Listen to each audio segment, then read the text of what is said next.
Have you ever had the feeling of a rapidly approaching event that, good or bad, was destined to be the marker to the end of a major chapter in your life? Now imagine this event represented something you've invested thousands of hours and dollars into, and it's a force that's forged itself into a cornerstone of your life. You've met lifelong friends, gotten older, wiser, and now you have one final chance to conquer that event and become the EVO champion for the game you love.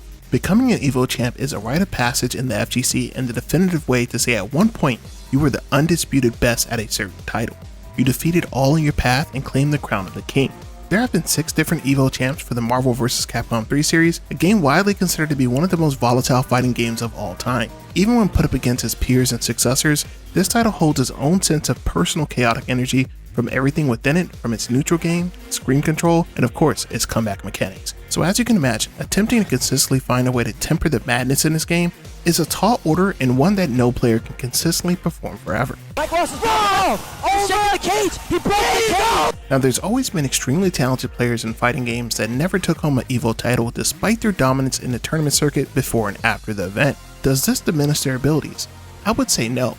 However, validation is a hell of a drug. That feeling that you now have something real and tangible to prove that all your hard work and grinding over the years was worth it. But like I mentioned, it varies from person to person, but most can see the appeal. And conversely, not getting the crown doesn't negate the years of stellar performance from the players in question. So today I'd like to discuss what this upcoming EVO weekend means for some long-standing titans of the Marvel 3 community, while focusing in on 3 specific players who've been grinding for years and how this tournament may change how history views them as competitors for this title. To start with, let's discuss the idea of being a titan of a game. In the world and community of Marvel 3, there have always been 3 undisputed gods of the game: Chris G, F-Champ, and the one and only Justin Wong. They earned these crowns through years and years of consistency throughout the game's history, including each having conquered the EVO tournament at least once. But outside of accolades, it's truly their playstyle that sets them apart from the pack. Chris G solidified the art of perfect zoning via the Morgan Doom shell. When executed properly, you actually don't get a chance to play the game at all. But even outside of that, Chris's fundamental understanding of the game is exceptionally high, and he's beaten top players with his B team on an absolute whim on more than one occasion. Filipino champ. My nickname for this man is a technician. Running his patented Magdoom Phoenix shell and occasionally his Dormammu team, his entire game plan centers around control. Control of the pace of the match, control of the neutral, and most importantly, the complete and utter deconstruction of his opponent. From his stomping grounds over at the FGTV house, he is a lone player who has consistently sat down and dissected every facet of his opponents and their respective teams. And lastly, Justin Wong, the genius. Playing the most honest team of the 3, his Wolverine Storm Akuma has defied the odds on too many occasions to count. Pairing the tenacious play of Wolverine with Storm's lame keep away, he's found a way to make his relatively basic pairing into an exceptional challenge against even the most top tier of teams. And let's not forget about the legendary Wong factor and the Akuma anchor. And in a game known for being extremely unpredictable, these 3 have found a way to temper the chorus of madness and break the game down to a science, rightfully earning their titles. But sometimes, even a god bleeds, and the vast majority of the time is at the hands of one of our beloved titans of Marvel 3. Players who are also extremely gifted in the world of Marvel 3 and could easily be considered some of the best in the world. So let's talk about why this upcoming weekend may be the most important in their history as Marvel 3 competitors. Now I could go on all day talking about a whole host of players who deserve to take the gold or at least a top 8 medal, from some of the old guard like Apology Man, PR Balrog, and Clockwork, to some of the newer acts on the scene who are just now getting their shine, such as Liberal Terminator, Escalante, Mothman, and Remora. But there's 3 players that come to mind that truly deserve consideration. Starting with New York's hometown hero, Ray Ray. Now I personally think that of all the players, Ray is the one that absolutely wants this the most. Since his defeat at the hands of KBR in 2015, the grind has never stopped for our favorite Magneto player. He's continued traveling consistently throughout the years, and since 2018 has kinda taken the torch from Bum and the HOC as a figurehead for New York Marvel. Hosting consistent sessions with the best players available to him, this is all the telltale signs of a man that has one thing on his mind: the W. And thankfully a rising tide lifts all boats. He's helped develop already talented players such as Escalante, Prodigy, and No Life, the latter 2 which both secured an EVO top 8 in 2017. But the thing that single-handedly Ray's most powerful asset is his greatest liability, his team. While a definite step up from something like Justin's team, most would consider Ray's team to be mid-high tier due to his Anchor Sentinel, which is affectionately referred to as Whackbot in the community. The depth and understanding of his team is unrivaled by anyone on planet Earth. However, it is also a very mechanically and executionally taxing team, especially playing it at the level necessary to overcome some of his glaring weaknesses, i.e. that Sentinel exists and loses quite badly to many of the other uber tier anchors in this game.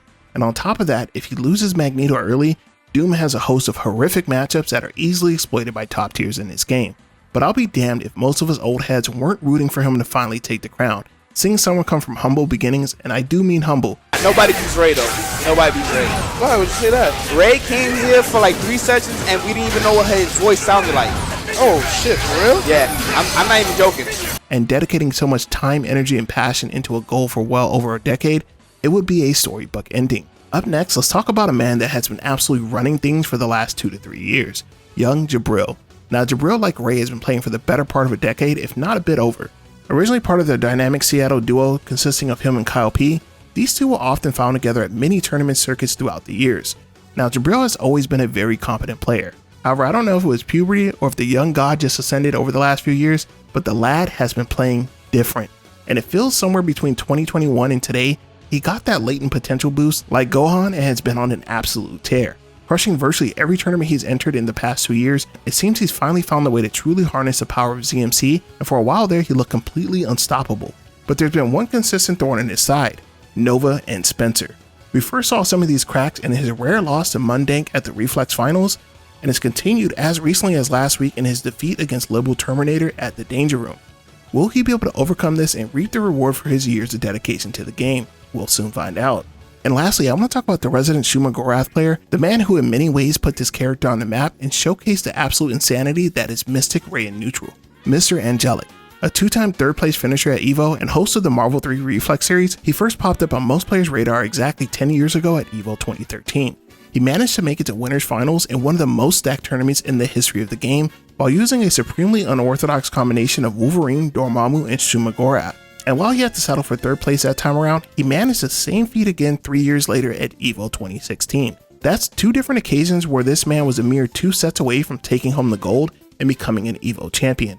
Since that time, it seems Angelic has taken a course more closely aligned with tournament organization with the aforementioned Reflex and Danger Room series and running Marvel 3 EVO side tournaments. However, it hasn't stopped him from trying to overcome troublesome matchups for his main team, such as the dreaded Zero May Cry and Morgan Doom. There's been some pretty noticeable investment in learning Point Firebrand and Virgil throughout the years to overcome the weak points, with at times some very promising results. Now, if he's able to conjure even a bit of that same energy he had over 3,000 days ago in his first EVO top 8 placement, I think he has a good shot at making a dark horse run through the bracket and maybe even the top slot.